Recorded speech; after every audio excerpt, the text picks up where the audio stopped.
যদি পারিস গাছটা তুলে এনে বাড়িতে রেখে দিস। যাদের বাড়িতে ইন্দুরির গর্ত আছে রান্না করে ঘরের ভিতরে ইন্দুরির গর্তয় থাকতে পারতেছি না, গাছটা তুলে ইন্দুরের গাতায় ফেলে রাখবি। 1 নাম্বার সাপ ঢুকবে না, 2 নাম্বার ইন্দুর আসবে না। অনেকের বাড়িতে গরু আছে না মা? আপনারা, আমরা শুনছি যে আপনাদের এলাকায় বলে গরুর দুধ সাপে খায়, খায় না? পারলে গাছটা গরুর গলায় দিয়ে দিবেন।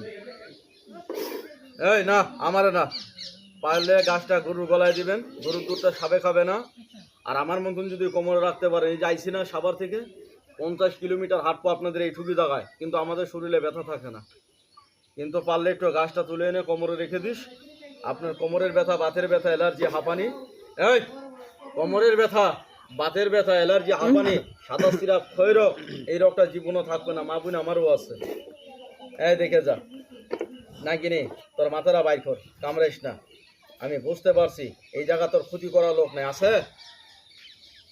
বাইর হ, বাইর হ, বাইর হ। আওয়াজটা পাওয়া যায়? এটা তো সাবিনা। এইবার আমি যে সবটা দেখাবো রাসেল ভাইপার, 3 দিনের বাচ্চা, এখনো চোখ ফুটি নাই ভাই। আপনাদের আমি দেখাবো।